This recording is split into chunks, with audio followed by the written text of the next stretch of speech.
क्या होगा अगर मैं तुम्हें बताऊं एक ऐसा आदमी जो दुनिया की सबसे सिक्योर जेल को भी तोड़ के निकल जाए और कोई उसे रोक ना पाए। कहानी शुरू होती है कोलोराडो के एक हाई सिक्योरिटी प्रिजन से, जहां रे ब्रेसलिन नाम का एक कैदी बंद है। एक दिन एक आदमी चुपके से उसके पास आता है और उसे जैक से बचने की वार्निंग देता है। रे सब सुनता है लेकिन बिल्कुल रिएक्ट नहीं करता। अगले ही दिन जैक्स उस पर हमला कर देता है, लेकिन रे ट्रेंड है, सिर्फ कुछ सेकंड्स में वो सिचुएशन पलट देता है और जैक्स को नीचे गिरा देता है। गार्ड्स आते हैं और रे को पनिशमेंट में आइसोलेशन सेल भेज देते हैं। छोटी सी सेल, एक टॉयलेट, खाली दीवारें और एक कैमरा। लेकिन रे के लिए ये सब नया नहीं है, वो ऑलरेडी सब ऑब्जर्व कर चुका होता है। उसे पता होता है कि गार्ड्स कब ब्रेक लेते हैं और जेल का हर रास्ता क्या है। एक सिंपल प्लास्टिक शीट की मदद से वो गार्ड्स के फिंगरप्रिंट्स कैप्चर करता है और अपना एस्केप प्लान रेडी कर लेता है। जब गार्ड्स अपनी 60 मिनट की ब्रेक पर जाते हैं, रे कोड एंटर करता है और क्वाइटली बाहर निकल जाता है। वेंट के थ्रू क्रॉल करके वो फायर गैराज तक पहुंचता है।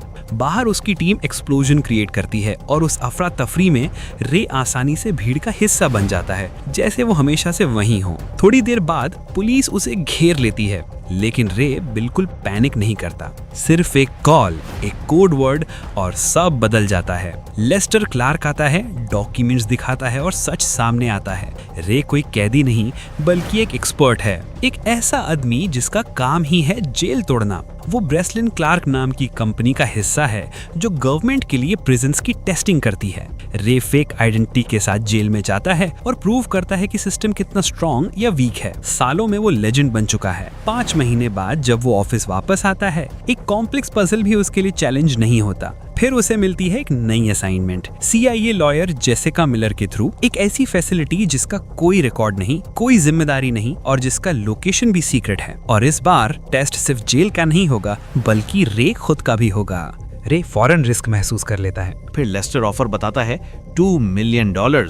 जेसिका जोर देती है कि जो कैदी अंदर हैं वो मॉन्स्टर्स हैं जो कभी सोसाइटी में वापस नहीं आने चाहिए। उसकी बात पर गौर करने के बाद और अपनी टीम के एतराज के बावजूद रे आखिरकार हाँ कर देता है। जेसिका उसे एक झूठी पहचान देती है, एंथनी पोटो, एक Spanish terrorist for hire. Prison के अंदर उसका सिर्फ एक कांटेक्ट होगा, वार्डन रॉजर मार्श। अगर इमरजेंसी एक्सट्रैक्शन की जरूरत पड़ी तो उसे एक खास इवैक्यूएशन कोड देना होगा, 310275। इन्फिल्ट्रेशन के दिन हर्ष रे के बाजू में एक ट्रैकिंग डिवाइस इम्प्लांट करता है ताकि वो उसे मॉनिटर कर सकें। लेकिन ऑपरेशन ठीक से शुरू भी नहीं होता कि अचानक एक वैन वहां रुकती है।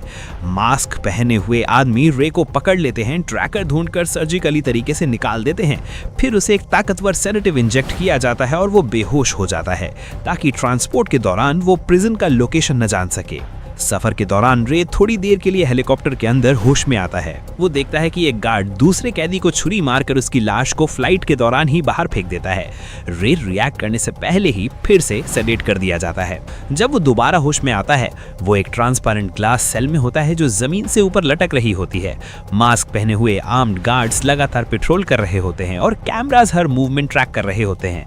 पूरा स्ट्रक्चर कंट्रोल्ड, कैलकुलेटेड और बेरहम महसूस होता है। जल्द ही रे को प्रिजन के वार्डन से मिलने ले जाया जाता है, लेकिन ये रॉजर मार्श नहीं होता, ये वार्डन हॉब्स होता है।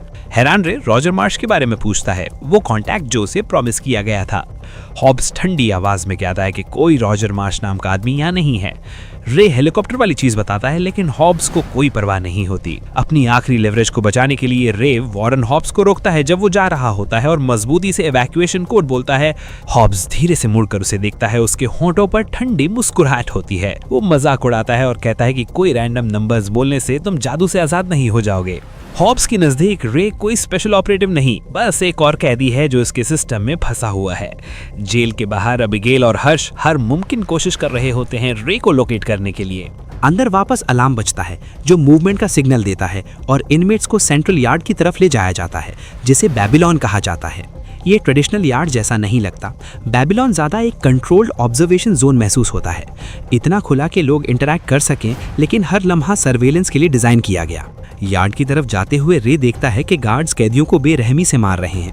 ये गार्ड्स पूरी अथॉरिटी के साथ काम करते हैं, डर के जरिए रेसिस्टेंस को कुचलते हैं। ये जगह रिहेबिलिटेशन के लिए नहीं, डोमिनेशन के लिए है। कुछ ही देर में कुछ बड़े और ताकतवर इनमेट्स रे के पास आते हैं। साफ नजर आ रहा होता है कि वो उसे टेस्ट करना चाहते हैं। जब एक ज्यादा करीब आता है, रे उसका हाथ पकड़कर उसकी उंगलियां जोर से पीछे मोड़ देता है। पूरी लड़ाई शुरू होने से पहले ही सब रुक जाता है। वही इनमेट जिसने पोर्टो नाम पर रिएक्शन दिया था अपनी क्रू के साथ बीच में आ जाता है। उसका नाम एमिल रॉथमायर है। एमिल बात शुरू करता है। वो रे को चौथा मस्केटियर कहता है। एमिल कहता है कि वो कभी मैनहाइन नाम के लेजेंडरी शख्स के लिए सिक्योरिटी का काम करता था, वो आदमी जो ताकतवरों से दौलत लेकर कमजोर लोगों में तकसीम करता था। रे सब कुछ सुनता है लेकिन अपना फासला बरकरार रखता है। यहाँ ट्रस्ट सबसे ज्यादा खतरनाक चीज है। इसी दौरान हॉब्स एक ऑफिसर को डांट रहा होता है जिसने ट्रांसपोर्ट के दौरान एक कैदी को मार दिया था, लेकिन ये डांट मोरालिटी की वजह से नहीं है। वो इसलिए गुस्से में है क्योंकि वो कैदी फाइनेंशियल वैल्यू रखता था। उसका खर्चा उस ऑफिसर की तनख्वाह से काटा जाएगा। रे गार्ड्स को गौर से स्टडी करता है, उनका चलना, कम्युनिकेट करना, शिफ्ट रोटेशंस। एमिल लगातार उसका ट्रस्ट जीतने की कोशिश करता रहता है। रे समझ जाता है कि ये कोई गवर्नमेंट ब्लैक साइट नहीं, एक हिडन डिटेंशन सेंटर जहां पावरफुल एलीट्स अपने दुश्मनों को गायब कर देते हैं हमेशा के लिए। रे को दोबारा आइसोलेशन चाहिए होती है और उसका सिर्फ एक तरीका है, ट्रबल क्रिएट करना। वो एमिल से मदद मांगता है। बगैर झिझक के एमिल उसके चेहरे पर जोर का मुक्का मारता है। दोनों मिलकर एक बिलीवेबल फाइट स्टेज करते हैं। हॉब्स दूर से ये ब्रॉल देखकर मुस्कुराता है। जैसे उम्मीद थी, दोनों को घसीटकर सॉलिटरी कन्फाइनमेंट में डाल दिया जाता है। आइसोलेशन चेंबर इंतहाई जालिमाना होता है, बिल्कुल ओवन की तरह। हाई इंटेंसिटी हैलोजन लाइट सीधा उन पर चमकती हैं, टेम्परेचर को नाकाबिले बर्दाश्त हद तक बढ़ा देती हैं। गर्मी उन्हें कमज़ोर और डिहाइड्रेटेड कर देती है। पूरा दिन सहने के बाद रे के पास प्रेजेंट डॉक्टर आता है। पुरसुकून अंदाज में रे उसके ज़मीर को अपील करता है और कैजुअली उनकी लोकेशन के बारे में पूछता है, सिर्फ रिएक्शन देखने के लिए। डॉक्टर हल्की सी हिचकिचाहट दिखाता है, बस इतनी कि रे नोटिस कर ले। अचानक एक गार्ड अंदर आ जाता है। डॉक्टर घबरा कर कहता है कि वो सिर्फ डिहाइड्रेशन के सिम्टम्स डिस्कस कर रहे थे। रे एक अहम बात समझ जाता है, डॉक्टर अंदर से कन्फ्लिक्टेड है। बाहर एबिगेल और हर्ष लेस्टर का सामना करते हैं और जवाब मांगते हैं। लेस्टर दावा करता है कि सब कंट्रोल में है। हर्ष उसे अग्रेसिवली प्रेशर करता है, यहाँ तक कि लेस्टर मजबूरन अग्री करता है कि वो ऊपर तक रीच करेगा। अंदर वापस रे और एमिल को आइसोलेशन से निकाला जाता है। रे अपनी ऑब्जर्वेशन शेयर करता है। चेंबर के फ्लोर्स एल्यूमिनियम की बजाय स्टील रिवेट्स से सिक्योर हैं।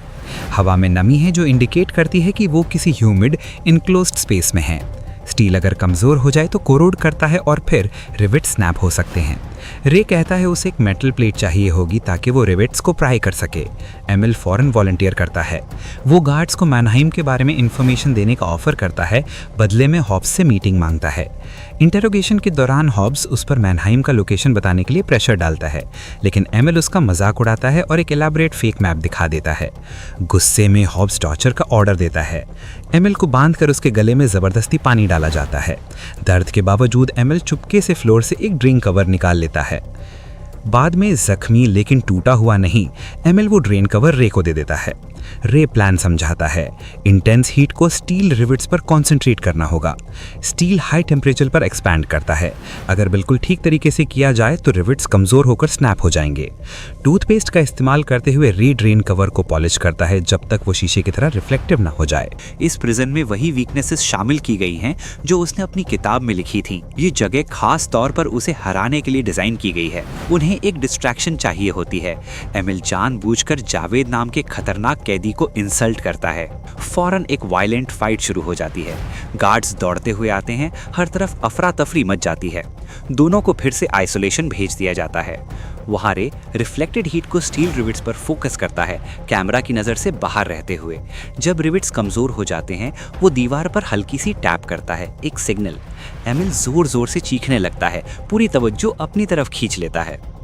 उस छोटे से लम्हे में रे रोटी का टुकड़ा कैमरा लेंस पर दबा देता है, उसे ब्लॉक कर देता है। सर्वेलेंस अंधी हो जाती है। रे रिवेट्स निकालकर वेंटिलेशन शाफ्ट में घुस जाता है। मेंटेनेंस टनल्स में क्रॉल करते हुए उसका कंधा एक वाल्व से टकरा जाता है। पानी जोर से फूट पड़ता है और कॉरिडोर में फ्लड आ जाता है। आइसोलेशन विंग पानी से भरने लगती है। आखिर वो एक आउटर हैच तक पहुंचता है और बाहर निकलकर जम जाता है। प्रिजन जमीन के नीचे नहीं है, वो समुद्र के बीच एक मैसिव कार्गो शिप के अंदर है। सच बिजली की तरह लगता है। वो कभी जमीन के नीचे नहीं थे, वो पानी से घिरे हुए थे। रे फौरन वापस अंदर चला जाता है ताकि पकड़ा ना जाए। फ्लडिंग परफेक्ट कवर क्रिएट कर देती है। शहर में एबिगेल नोटिस करती है कि रे की $25 मिलियन पेमेंट फ्रीज कर दी गई है। ये बात उसे मशकूक लगती है। अंदर हॉब्स मिसिंग रिविट्स डिस्कवर करता है। इसी दौरान लेस्टर का कॉल आता है। पोर्टो उसका असल नाम नहीं है, हॉब्स कहता है। लेस्टर जवाब देता है, नहीं, वो रे ब्रेसलिन है। वो आदमी जो इनएस्केपेबल प्रिजन्स डिजाइन करने के लिए मशहूर है, अब खुद उनमें से एक में कैद है। एक्सट्रैक्ट करने के बजाय लेस्टर हॉब्स को ऑर्डर देता है कि रे को हमेशा के लिए वही रखा जाए। इन्वेस्टर्स पैसे दे रहे हैं ताकि ये प्रिजन हमेशा एस्केप प्रूफ साबित हो।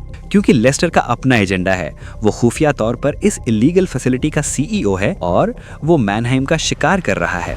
क्योंकि मैनहाइम ने एक ऐसा प्रोग्राम बनाया है जो ग्लोबल बैंकिंग सिस्टम को तबाह कर सकता है। हॉब्स टॉर्चर और तेज करता है, स्लीप डेप्रिवेशन, लगातार मारपीट, कदम जमाए रखने की सजा। रे धीरे धीरे कमजोर होता जाता है, लेकिन एमिल उसे पुश करता रहता है कि होश में रहे, टूटने ना दे। एक रात रे अपना माजी बताता है। वो कभी एक प्रोसिक्यूटर था। एक क्रिमिनल जिसे उसने जेल भेजा था भाग निकला और बदले में रे की बीवी और बेटे को कत्ल कर दिया। उस दिन के बाद से रे ने अपनी जिंदगी इस काम के लिए वक्फ कर दी, ऐसी जेल्स बनाना जिनसे कोई कभी फरार ना हो सके। अब वो खुद उसी जेल के अंदर फंसा हुआ है। बाहर हश आखिर प्रिजन का नाम ट्रेस कर लेता है, द टूम्ब। ये illegal facility private contract test चला रहे हैं। लोकेशन अभी भी अननोन है।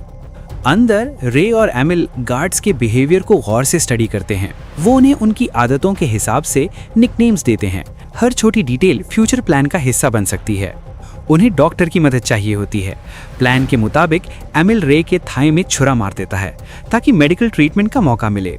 ट्रीटमेंट के दौरान रे डॉक्टर के ज़मीर को दोबारा अपील करता है और चुपके से क्लॉटिंग पाउडर चुरा लेता है। कार्डबोर्ड और चोरी की हुई चश्मों की लेंसेज का इस्तेमाल करते हुए रे एक मेकशिफ्ट सेक्सटेंट बनाता है। अगर वो डेक तक पहुंच जाएं तो लैटिट्यूड कैलकुलेट कर सकते हैं। हॉब्स उन्हें अलग करने की कोशिश करता है। रे एक डील ऑफर करता है। वो दावा करता है कि वो मैनहाइम का लोकेशन निकाल सकता है। हॉब्स टेम्परेरी मान जाता है।